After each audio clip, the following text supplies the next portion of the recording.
voy a ir explicando. A España lo que fueron llegando a lo largo de toda su historia fueron orientalizaciones, lo que se llaman orientalizaciones. Distintas oleadas de gente que venía del este, del medio oeste. Entonces primero llegaron los íberos, que son de época ya prácticamente arcaica. Después llegaron fenicios con sus colonias y por último llegaron los árabes. Los árabes con matizaciones, ¿no? Básicamente lo que se encuentran los árabes cuando llegan a España es Roma. Se encuentran la civilización romana. Porque mientras tanto habían pasado por allí suevos, vándalos y alanos con bastante agresividad, y todos habían sido empujados hacia el sur por otras culturas y se habían tenido que establecer en el norte de África. Entonces, cuando ahora por el ADN nos dicen, bueno, es que hay ADN en el norte de África, eso quiere decir que los españoles son árabes porque hay ADN en el norte de África. Bueno, es que el viaje fue al contrario. Los europeos, vándalos, alanos, suevos, se tuvieron que establecer en el norte de África. Entonces, lo que hay es ADN europeo en el norte de África, no al contrario. Después llegan los visigodos. Los visigodos son conocidos como bárbaros, son los bárbaros del norte, son los germánicos. Entonces estos visigodos mantienen todas las estructuras romanas. Aunque ha caído el Imperio Romano en el 476, creo que es, se siguen manteniendo sus estructuras. Los visigodos no crean nada nuevo, no construyen edificios, no hay aportación cultural. Lo que hacen los visigodos pues es lo mismo que harán después los árabes, es un golpe de estado. Pues ellos sustituyen a la clase reinante que había con los romanos y establecen su gobierno. En el 711 se produce la conquista romana, la conquista árabe. Entonces los árabes atraviesan el estrecho y lo atraviesan por varias razones. Hasta ese momento no habían querido atravesarlo porque tú tienes tus dominios y tienes que montarte en un barco, ir a otra tierra y conquistarla, y es difícil. Entonces, ¿por qué lo hacen? Pues porque esa oligarquía romana, los ricos romanos, se habían mantenido en España a pesar de la conquista visigoda. Estaban muy cansados de que los visigodos les quitasen todo en impuestos. Por otra parte estaban los judíos. Los judíos eran una clase muy fuerte en España en ese momento y eran los que financiaban todas las operaciones que se hacían, tanto políticas, de guerra, como eran ellos los que tenían el dinero y los que financiaban. Entonces son los judíos también los que con su dinero promueven, piden que vengan la conquista árabe a España. Había un rey visigodo que además, don Rodrigo, que estaba en guerra con todos sus hermanos por el poder, por conseguir el poder. Y entonces es la conjunción de Witiza, que es el hermano de don Rodrigo, de los judíos y de la oligarquía romana, los ricos, los que piden que vengan gentes del sur a echar a don Rodrigo, a los visigodos del poder. Pensando en que una vez que don Rodrigo pues estuviese fuera, los hermanos de don Rodrigo se iban a quedar con el poder y después pues los árabes se iban a ir. No, pues no se fueron. Se quedaron. Se quedaron por mucho tiempo, ¿verdad? Lo que ocurre es que no es ni tanto ni son tantos los que llegaron. Pues ahí tenemos cómo se va formando el Imperio Árabe, ¿verdad? La parte oscura es la zona de Arabia, es pues donde está la Meca, donde está Medina, de ahí se crea lo que es el Imperio Árabe y se va expandiendo con los omeyas. Para que lo entendamos, los árabes han estado miles de años en guerra entre ellos mismos. Llevan toda la vida combatiendo por conseguir el poder, facciones, etnias, y entonces los omeyas en ese momento tenían el poder en lo que es Arabia. Y los omeyas es el tipo artístico que es poco conocido, pero que es el más espectacular. Poco conocido porque tenemos la idea de que el Islam no representaba figuras humanas, era como como muy fundamentalista, ¿verdad? Solo vegetales, pero todo lo contrario. En ese momento los omeyas han quedado frescos, tienen bastante de herencia bizantina, entonces quedan frescos en baños árabes en los que pues se ven imágenes de mujeres desnudas en los baños. El omeya es el opulento, es el que le gusta el lujo, el que gasta mucho dinero en mezquitas, en edificios. Y en cambio, ellos van creciendo, ¿no? Y ahí se ve la conquista de los primeros califas, hacia el 661, la parte un poco menos oscura. Van llegando por el norte de África, y hacia el 700 aproximadamente, pues llegan hasta el Magreb, hasta el estrecho de Gibraltar, justo debajo de España. Y es cuando ellos lo que hacen, en el norte de África quedamos en que había europeos, había sangre europea en el norte de África. El árabe son pocos los que llegan, pero lo que hacen es islamizar. Lo mismo que los españoles hicieron cuando llegaron a las Américas, pues fue cristianizar, ellos hacen islamizar. Entonces islamizan a todo ese norte de África, todo ese Marruecos y actual y Argelia, lo islamizan y lo hacen musulmán. En el 711 es cuando entran a España, y pues se tiene la certeza, ¿no?, de que en todos esos 800 años prácticamente solo pasaron 30.000 personas por el estrecho de Gibraltar. Entonces no es una conquista como, digamos, una invasión, llegaron todos los árabes a España, no, solo entraron 30.000, entre 30 y 35.000. Lo primero que hacen pues es corren mucho con sus caballos hacia el norte, van conquistando territorio. Ese es el momento en el 756, que es cuando ahora pasará otro hecho también que les contaré, otro hecho histórico. Ellos van corriendo hasta Francia, hasta que en Francia les paran los francos. El problema de España pues es que estaba desestructurado, estaba el reino visigodo que nadie lo quería, y entonces por eso conquistan tan fácilmente, porque la gente quería unos libertadores de los visigodos. Pero en Francia, en cambio, estaban los francos, que eran un reino fuerte, y entonces no permitieron que los árabes llegaran tan arriba. De todas maneras, todos sabemos que cuando tienes un ejército pequeño y corres mucho en el territorio, pues se te causan muchos problemas, no puedes mantener ese territorio conquistado. Necesitas ir poco a poco poblándolo de gente, ¿verdad? Entonces, en el 756 sucede otra cuestión, y es que hasta ese momento este es el Imperio Omeya, pero en el 756 hay el fundador de la dinastía Abasi, es Abu Abbas. Entonces él acaba con todos los omeyas, todos menos uno. A todos los mata. Toda la familia del emir Abderramán mueren. Entonces él consigue escapar con unos poquitos y por el norte de África llega hasta España y se establece en España en el año 756. Ese es el origen de... Por eso siempre hay una disputa entre la Hispania andalusí y el resto del Imperio Árabe. Ellos siempre están peleando unos con otros. Entonces tenemos al emir Abderramán, que llega a España y se establece en España. En la zona sur, como vemos, las partes oscuras es las partes que más presencia musulmana tenían, de ahí se va degradando, ¿no? Prácticamente ellos pues lo que tuvieron fue, efectivamente, tuvieron media geografía de España, el resto pues es nominal. Nosotros estamos aquí, esto nos pertenece, pero no hay una influencia tan grande, ¿verdad? Seguimos avanzando en el tiempo. En el año 940 pues vemos que los reinos cristianos se han ido organizando y han recuperado esa parte que solo era nominal, que no tenían esa presencia. Lo que hacían los árabes, es que hay algunos casos de algunas ciudades muy concretas como Badajoz, pero lo que hacían los árabes es que llegaban con su ejército a una ciudad, la asediaban y negociaban, porque el árabe siempre negocia, el árabe lo negocia todo, hasta sus rezos diarios también los negocia. Bueno, como esta mañana no he podido rezar, pues ¿qué tal Dios si esta tarde rezo 2 veces? ¿No? El árabe es negociante, por naturaleza, lo negocia todo. Entonces llegaban a una ciudad, la asediaban, negociaban con los de la ciudad y decían, bueno, tenemos dos opciones, o lo hacemos bien o lo hacemos mal. Si lo hacemos bien, quitáis las cruces, ponéis la media luna, nos hacemos todos musulmanes y no pasa nada.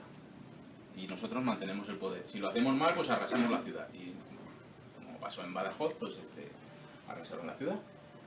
Entonces esa fue la forma de conquista. Había una sociedad receptiva que lo que quería era tener otro tipo de gobierno y, pues bueno, en aquella época tampoco el cristianismo era tan fuerte, el catolicismo era tan fuerte como ahora, y les daba un poco más o menos pues adorar a un dios que adorar al mismo dios con otro símbolo. Entonces pues lo cambiaron. Aparte, hicieron los árabes, para eso, como un negociante siempre es inteligente, ¿verdad? Dijeron, bueno, nosotros no tenemos problema en que queden cristianos aquí, que sigan rezando, pero si quieren ser musulmanes van a pagar la mitad de impuestos. Entonces, pues mucha gente dijo, bueno, pues yo me hago musulmán. Esa es la conquista musulmana, ¿no? Con el tiempo pues se van reorganizando esos reinos cristianos del norte y van tomando territorio, ¿verdad? En 940 ya tenemos aquí en el año 1212. En el año 1212 se produce la batalla de las Navas de Tolosa, importantísima porque se unen todos esos reinos cristianos, se unen ahí y derrotan a los árabes de ese momento, ¿no? En este caso los almohades, que eran bastante agresivos. Hay que tener en cuenta que en el 900 aproximadamente cae el califato, se forman los reinos de taifas, llegan otros que no eran árabes, que eran norteafricanos, pero mucho más fundamentalistas en el tema religioso. Entonces es como los actuales talibanes, para que lo tengamos una idea. Entonces en el año 1212 ya se van reconquistando los territorios y para 1265 lo que queda es el reino de Granada. Entonces realmente no son 800 años, ¿no? La mitad del territorio de España pues tuvo influencia árabe durante 300 años. ¿Qué ocurre? Los humanos, ¿cómo explicamos las cosas? Pues las explicamos categorizando, todo lo ponemos en categorías. Entonces, esto es romano, esto es árabe, esto es visigodo, esto es de tal año a tal año. La realidad no es así, la realidad se confunde, está mezclada muchas veces, ¿no? Entonces, ni todos eran árabes, ni todos eran cristianos, había mezcla. Pero la influencia, pues es una influencia más que nada cultural. Este es el ADN europeo, ¿no?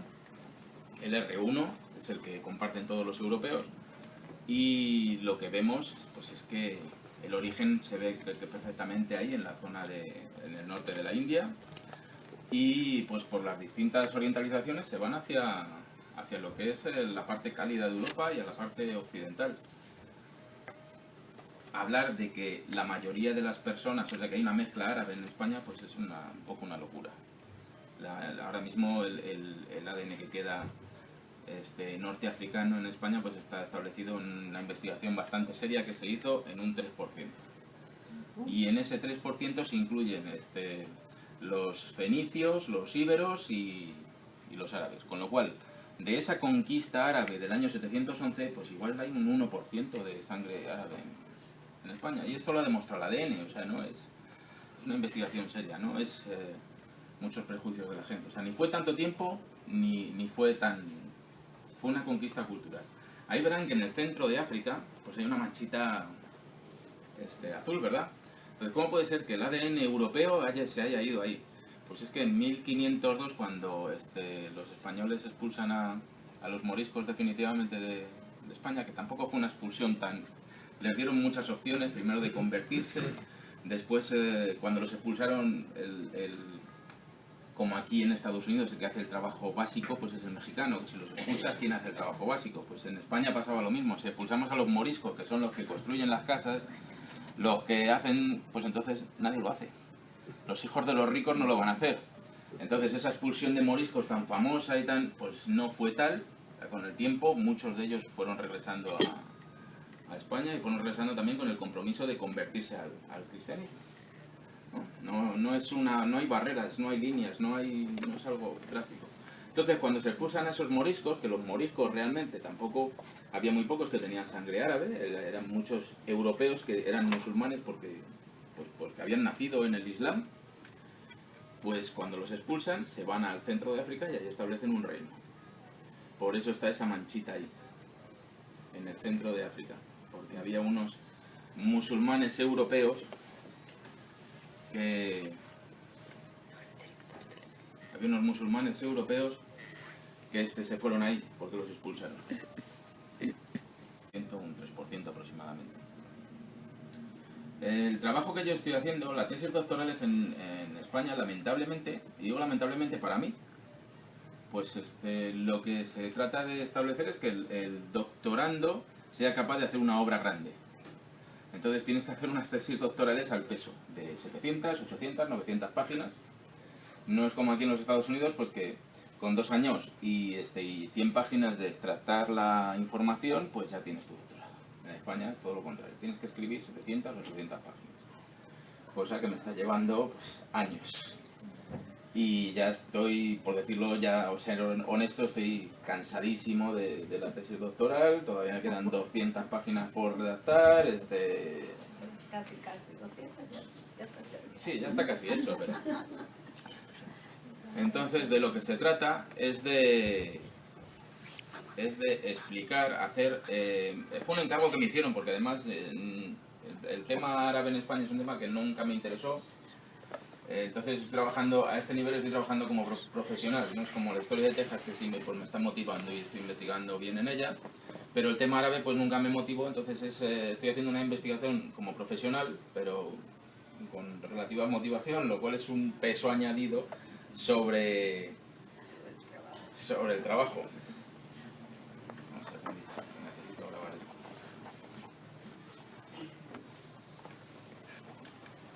Es un peso añadido sobre el trabajo. Entonces se trata de poner en valor el patrimonio musulmán de la ciudad de Toledo. Poner en valor turístico, aprovechamiento turístico. Entonces, pues esto sirve, les voy a ahorrar la parte primera del trabajo, porque es una parte empresarial y turística, y vamos a ir directamente a la parte realmente del patrimonio, que es lo que yo creo que a todos les interesa aquí. Entonces se trata de hacer unas... y qué es lo que pasó en Toledo. Entonces, pues bueno, lo que vemos ahí es esa rayita que ven por ahí, es una ruta que es muy interesante de hacer en coche, cuando llegas allí en vehículo, porque es una panorámica de la ciudad.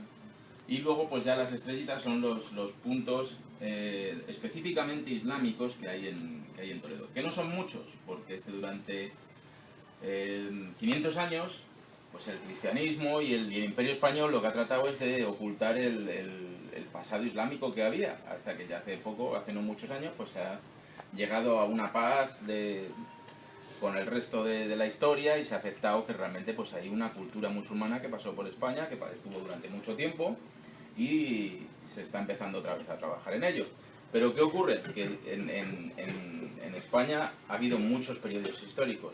Entonces, para un arqueólogo, un periodo se ha ido subiendo sobre el otro, sobre el otro, sobre el otro. Cuando empiezas a escarbar en la tierra, pues te aparece primero lo más reciente y de ahí vas bajando y vas encontrando las distintas culturas. Pues lo que sucede es que en España durante 500 años lo que ha interesado realmente ha sido el periodo romano, ¿no? Por su espectacularidad, por muchas razones, porque realmente nosotros somos romanos. No somos, lo que trató durante un tiempo el Imperio Español era decir, no, nosotros somos descendientes de Numancia, ¿no? De la resistencia numantina, los íberos, los celtíberos. ¿Por qué? Porque no puedes, para reafirmar tu nacionalismo, no puedes decir, no, es que yo soy descendiente de unos extranjeros que vinieron de fuera. Es algo parecido a lo que se hace en México con los aztecas. No puedes fomentar tu hispanidad. No puedes fomentar que seas parte español, parte indígena. No, tienes que decir, no, yo soy indígena. Bueno, los aztecas fueron unos poquitos, realmente a lo mejor eres de Michoacán o de Tlaxcalteca o de muchos sitios, ¿no? Pues esto es parecido a lo de México, es en España, y entonces no se puede aceptar esa herencia musulmana porque eso daña lo que es la imagen del imperio, y entonces lo que se hace es decir, bueno, pues esto que hemos encontrado es árabe, no lo quitamos. Entonces el arqueólogo quita ese montón de tierra árabe y va buscando el romano. ¿Qué ocurre? Pues que ahora el patrimonio musulmán pues apenas existe, no queda. Aparte se da otra circunstancia y es que cuando llega el que gana la guerra, ¿qué hace? Pues pone su iglesia encima de la anterior mezquita. Entonces es muy difícil, este encargo que me hicieron a mí de hacer es muy difícil conseguirlo y hay que hacer, como decimos nosotros, encaje de bolillos. Encajar muchas piezas muy finamente para conseguir sacar un poco de patrimonio islámico en la ciudad de Toledo. Lo que se hizo con el patrimonio judío, con el patrimonio hebreo, en Toledo, pues fue lo que yo estoy intentando hacer ahora. Se hicieron una serie de rutas por Toledo. En las calles de Toledo se ponen estos baldosines en el suelo para decir que por ahí va la ruta hebrea, de poner en valor el patrimonio hebreo de la ciudad. Es muy difícil, o sea, la obsesión que tiene un arqueólogo, ¿no? Es decir, no, mira qué importante es esta piedrita que he encontrado. Bueno, es importante para un arqueólogo, pero para el 98% del resto de la humanidad es una piedrita. No le importa mucho. Entonces el director que yo tenía, gracias a Dios ya no lo tengo, ahora tengo una directora buenísima de la UNAM de México. El director que yo tenía de tesis me encargó de hacer esta tesis y él quería que lo que se pusiese en valor fuese el patrimonio específicamente musulmán de la ciudad de Toledo. Entonces, ¿cómo le vas a explicar a unos turistas supuestamente islámicos de Jordania, de donde sea, el patrimonio musulmán con una piedrita aquí, otra piedrita allí? Es realmente imposible. Nadie va a pagar, nadie en su sano juicio va a pagar un viaje hasta España para ver dos piedritas en Toledo, básicamente.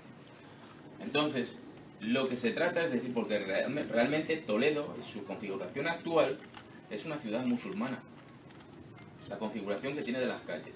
Entonces, lo que se trata es de olvidarnos de las pocas piedritas sueltas que hay y hablar del conjunto y de la herencia. No hablar solo de patrimonio, sino hablar más que nada de la herencia. La herencia global que tiene Toledo como ciudad musulmana.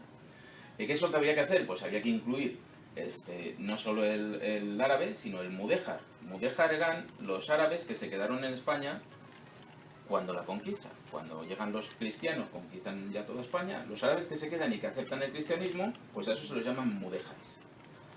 Entonces, esos son básicamente constructores de edificios. Son unos constructores de edificios buenísimos, artesanos. Entonces, claro, llegan estos cristianos con sus soldados, pero no tienen quien construya las casas, ni las iglesias, ni nada. Entonces lo que hacen es traer a obreros de la parte todavía que existía, que era el reino de Granada, antes de que los terminasen por conquistar, los traen a Toledo para que construyan edificios. Y los construyen en época cristiana, pero con el arte musulmán. Entonces, esos edificios sí se mantienen, muchos de ellos. Es un aporte que se hace a las rutas para conseguir que tengan un poco de consistencia y que no sean solo piedritas, sino que por lo menos la gente ya vea un edificio más allí, ¿verdad? Y no solo eso, sino que lo que hago es ampliar también el círculo al neomudéjar. El neomudéjar se hace en el siglo XIX, en el siglo XX. La Plaza de Toros de las Ventas en Madrid es un ejemplo de ello, todo ladrillito. Si alguno ha estado por Madrid, pues igual se acuerda de la Plaza de Toros. Y la estación de tren es del estilo neomudéjar. Se construye en el 1900 aproximadamente, 400 600 años después de que los árabes se fuesen de Toledo, pero es una muestra de la influencia árabe que queda en la ciudad de Toledo, ¿verdad? Es la torre del reloj de la estación y es como el recuerdo de las torres de las mezquitas árabes. En su interior, pues lo mismo, un retablo de madera de orientación árabe, con los techos siempre de madera que utilizaban ellos y con la decoración en baldosines simétrica muy conocida de la cultura árabe, ¿verdad? El Alcázar de Toledo no es árabe, es el edificio más destruido, yo creo, de toda España. Lo han destruido y reconstruido montones de veces. La última fue durante la Guerra Civil Española.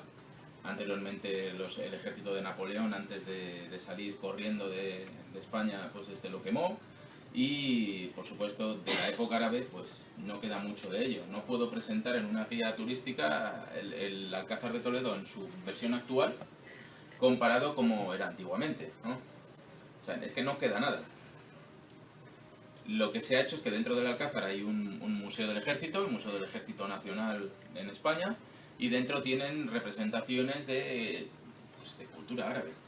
Entonces hay muchas cosas que, como mi director de tesis decía, no, esto no se puede poner, bueno, pues si quieres venderlo turísticamente tienes que poner todo eso, porque si no, el 99% de la gente va a hablar muy mal de Toledo y no va a volver nunca más ni va a recomendar que nadie venga porque le vamos a engañar vendiéndole una piedrita que queda de época árabe. Hay salas, ¿no?, con el tema de la dominación árabe, los cañones que ellos tenían, sus uniformes, y este pues era básicamente el aspecto que tenía el Alcázar de Toledo, que ha cambiado muchísimo. ¿De qué queda? Pues ahí al lado de la farolita, entre la farola y el autobús, ahí queda un trocito de muro. Entonces eso estaba tapado con una montaña. Hace como unos años, cuando estuvieron construyendo el Museo del Ejército, encontraron, pues esto es de época árabe. Pues lo vamos a guardar aquí como... O sea, es una prueba de que los árabes estuvieron ahí, pero turísticamente, oiga...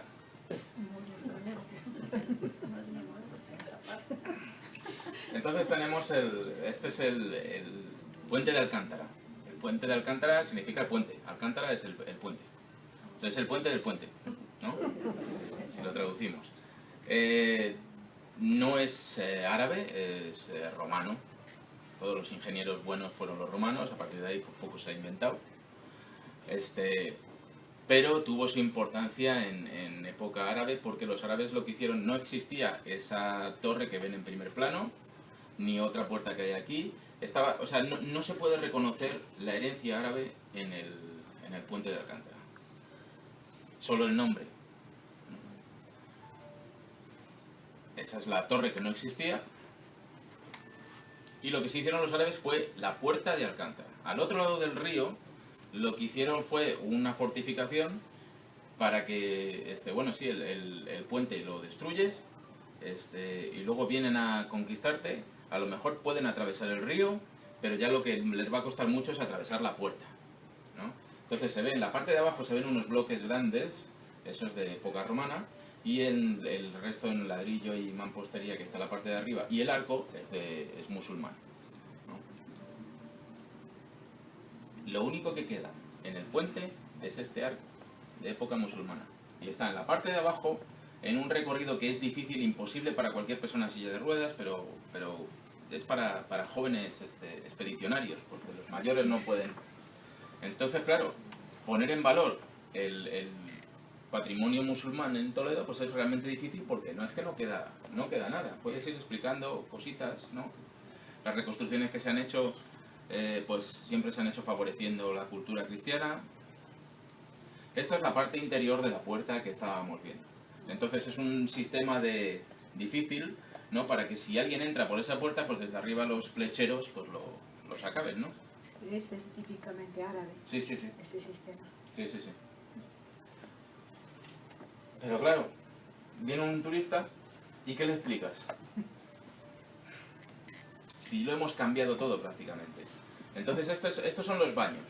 Son unos baños que se cree que en origen podrían ser de romanos y que luego por los árabes ya los modificaron. El estado en el que está pues es apasionante para un arqueólogo, ¿no? Es apasionante, pero esto se entiende que es para que el turista de origen islámico venga a España y vea que hay restos de... Entonces, ¿cómo le explicas a un turista que lo que quedan son piedritas? Es difícil.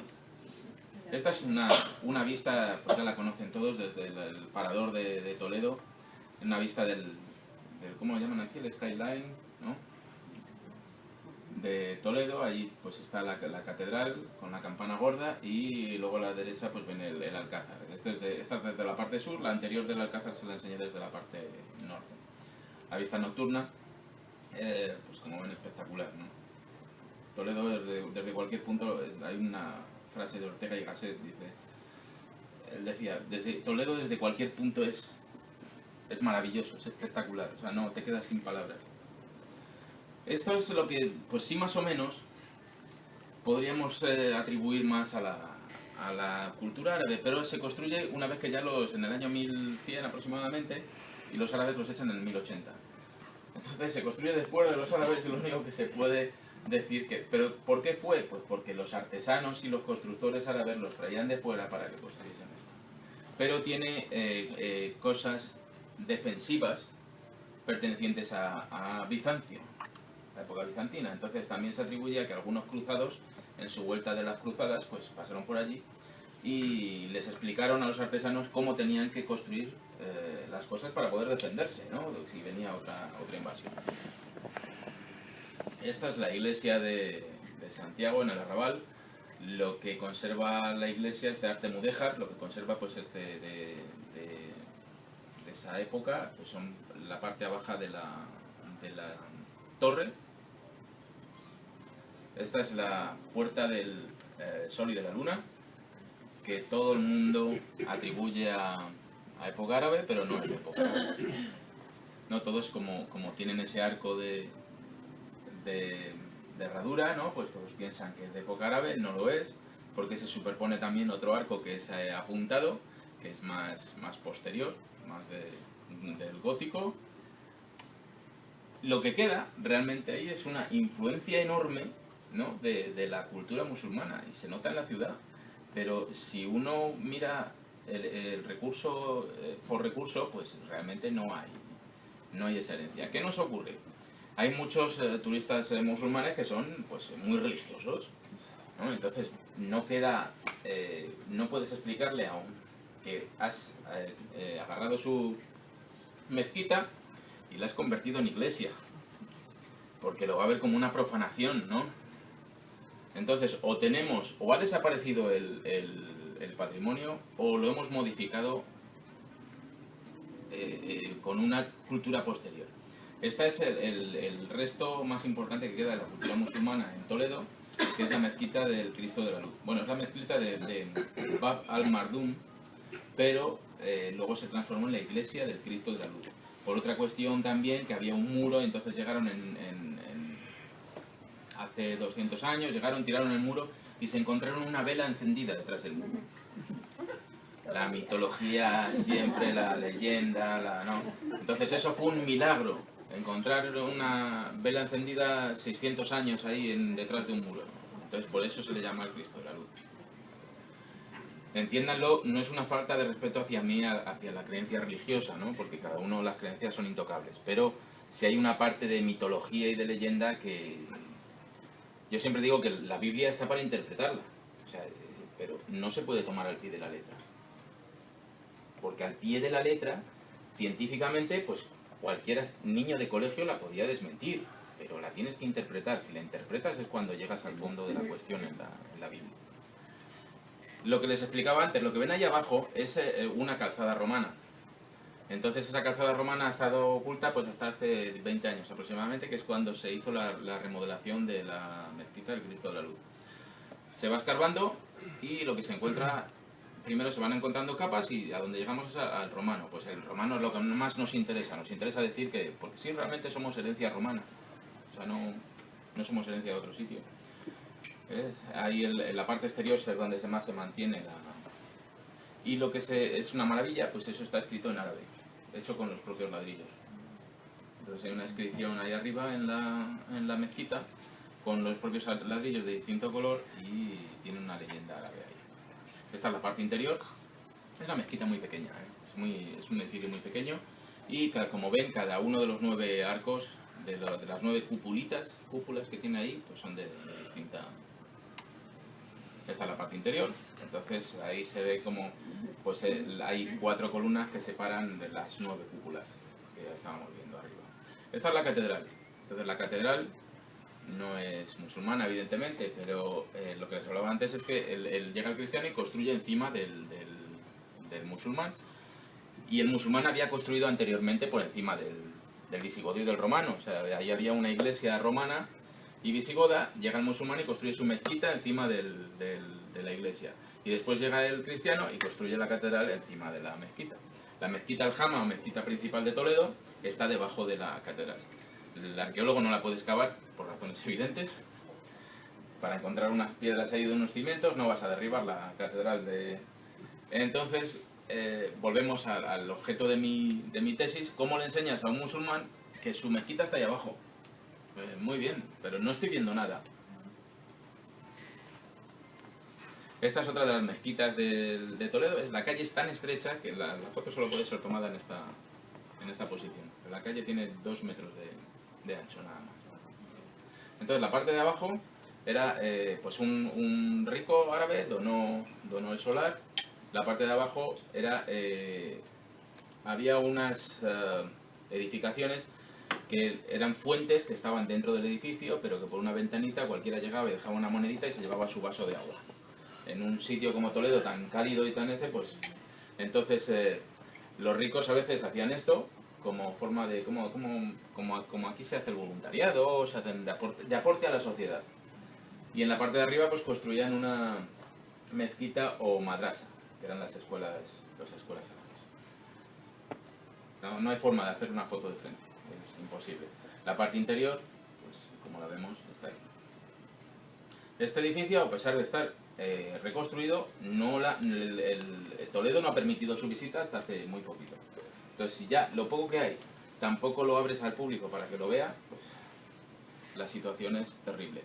Esto es solo una curiosidad. Este es un edificio que recibió todos los disparos habría algún francotirador ahí durante la guerra civil, recibió todos los disparos del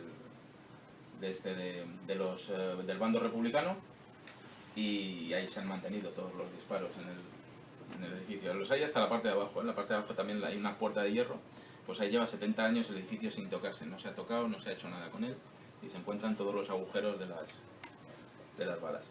Este es un arco que pertenece a la murallita que bajaba del castillo. Es la entrada al castillo antigua y pues durante la guerra civil fue totalmente destruido. No quedaba ni una sola... Es un elemento, un recurso que no estaba, o sea, se ha reconstruido. Entonces, por ejemplo, cuando yo le pregunté a mi director de tesis antiguo, le decía, bueno, ¿incluyo esto? Y dice, no, porque eso está reconstruido. Si lo poco que hay, aunque se ha reconstruido, no lo podemos enseñar al turista que viene, pues ¿qué estamos haciendo, no? Es una locura. Es la plaza de Zocodover, plaza moderna de 200 años aproximadamente, pero que era la plaza principal, era la entrada al Alcázar, y era pues el sitio, un espacio, los árabes necesitaban delante de la puerta un espacio amplio, porque los atacantes no solo venían de fuera, no te podía venir una conquista de fuera, que era las murallas eran para eso, pero en el interior también había numerosas revueltas de la gente que no quería tener a los musulmanes, entonces tenían que estar protegidos por afuera y por adentro. Una de las cosas que se están intentando vender ahora, ¿no?, es que Toledo es la ciudad de las tres culturas. Tenía hijos con mujeres cristianas. Abderramán III era pelirrojo y con los ojos claros, o sea, no era árabe. Era musulmán, pero no era árabe.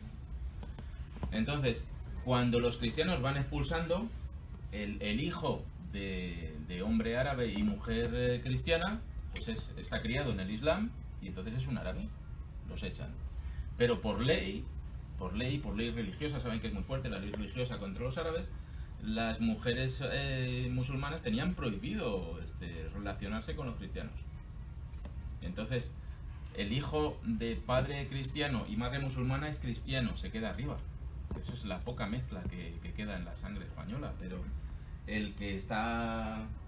Pues no, lo tenían prohibido por ley. Ya saben que la mujer es un puro objeto en el sistema islámico. Entonces, no tenían libertad ninguna para poder hacer lo que quisieran. Por eso no hay mezcla.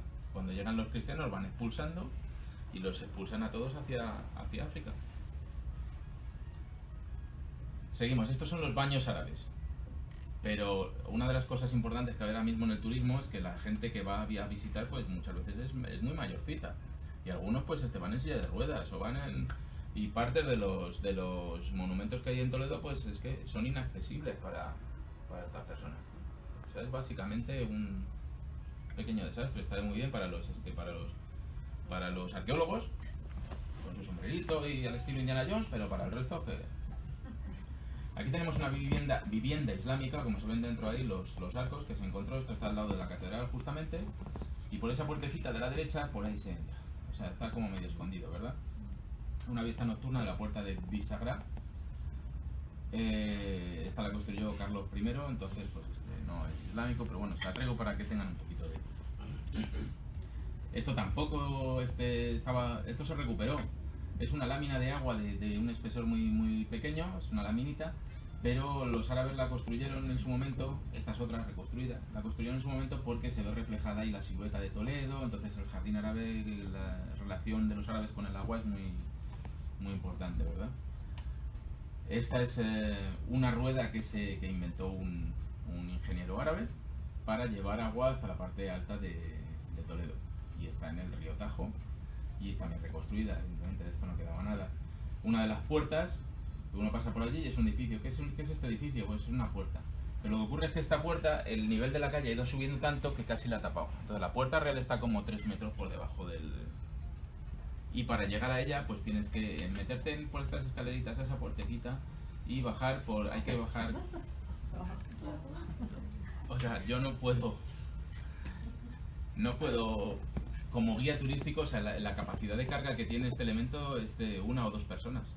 Vas con un grupo de 30 y dices, bueno, y bajar por ahí.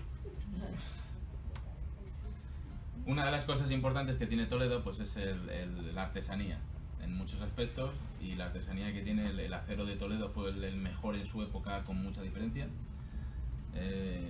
Venían de todas partes del mundo a comprarse espadas aquí a Toledo. Pero lo que sí se conserva de época musulmana, y esto es un obrador, ¿verdad? Y dice, antigua casa de mazapanes el mazapán. El mazapán, aunque también se puede encontrar en sitios como Damasco, pues realmente el de Toledo es el único original. Está hecho con almendra y miel, al estilo árabe, y es una que se está manteniendo, y el único sitio donde hoy en día en el mundo puedes comprar un mazapán de verdad es en Toledo, denominación de origen. Y principalmente es el damasquinado. El damasquinado pues viene de Damasco, la capital, pero el único casi sitio donde se ha mantenido a lo largo de todos estos años esa artesanía pues es en Toledo. Como ven a la izquierda bajito, que hay medio plato, pues ese es el típico dibujo musulmán, pero ya en la actualidad pues lo que se ha ido haciendo son verdaderas obras de arte, como son paisajes y entonces lo hacen los orfebres, y es su forma de trabajar.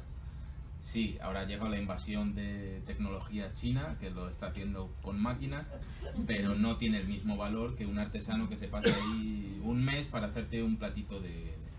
Entonces es un material de hierro blando, el plato, sobre el que con ese puntero y ese martillito se van haciendo incisiones en el metal, y eso se recubre con lámina de oro o plata, ¿no? Las dos cosas.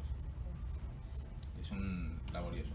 Hay otros, esta es la iglesia actual, pero era sinagoga de Santa María la Blanca, es realmente bonita en su interior.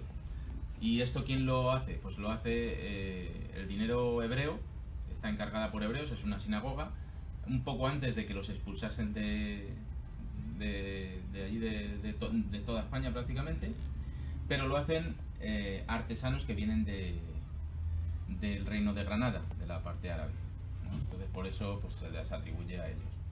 Como ya vamos terminando, ya veo que se me están aburriendo y ya vamos terminando. ¿Cómo poner en valor y cómo poder explicar a los turistas pues que ahí realmente hubo algo? Pues hay varias cosas que se están utilizando en distintas partes del mundo. Una son estos paneles transparentes en el que sobre el elemento posterior de la torre, el castillo o lo que sea, le hacen un dibujito de cómo era antiguamente, ¿no? Solo desde esta posición pues se puede cuadrar y se puede ver como solo una persona árabe detrás de la pantalla. Como ven aquí, pues esto es apenas queda nada de esa torre, ¿verdad?